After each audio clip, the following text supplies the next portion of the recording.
మామూళ్ల మత్తులో విద్యార్థుల ఆరోగ్యాన్ని ఆహారాన్ని పణంగా పెట్టడానికి ఏపీ విద్యాశాఖ తెగబడింది.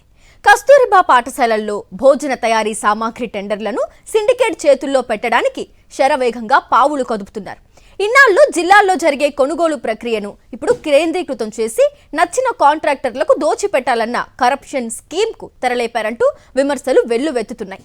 కనీసం స్కూల్ పిల్లలకు పెట్టే భోజనాన్ని కూడా వదలరా, అందులోనూ అవినీతికి స్కెచ్ వేస్తారా అని కేజీబీవీ సిబ్బంది విద్యార్థులు సైతం విస్తుపోతున్నారు. ఏపీలోని అన్ని కస్తూరిబా గాంధీ విద్యాలయాల్లోనూ విద్యార్థులకు ప్రభుత్వమే భోజనం అందిస్తోంది. ఈ భోజనాన్ని వండటానికి అవసరమయ్యే నిత్యావసరాలు, పాలు, కూరగాయలు వంటి వస్తువులన్నింటినీ ఇప్పటి వరకు జిల్లా స్థాయిలో ప్రొక్యూర్ చేసేవారు.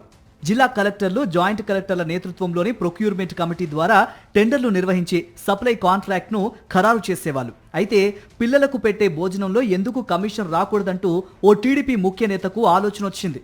కొందరు కాంట్రాక్టర్లతో ఆ ముఖ్య నేత సమావేశం పెట్టి టెండర్లను సెంట్రలైజ్ చేయాలని డిసైడ్ అయ్యారు.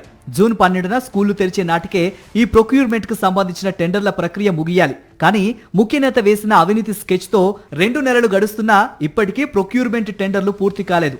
తమకు నచ్చిన సెంట్రలైజ్డ్ కాంట్రాక్టర్లకు కట్టబెట్టడం కోసం 5 జోన్లుగా విభజించి మే 16న టెండర్లు పిలిచారు. 5 జోన్లకు సంబంధించి 178 కోట్ల రూపాయల విలువైన ప్రొక్యూర్మెంట్ చేయడానికి టెండర్లు పిలిచి మే 30వ తేదీ వరకు దరఖాస్తులను ఆహ్వానించారు.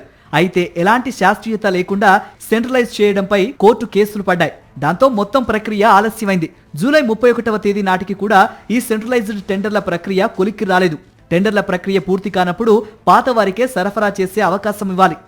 కానీ జూలై 31న అకస్మాత్తుగా పాత సప్లయర్లను ప్రభుత్వం ఆపేసింది.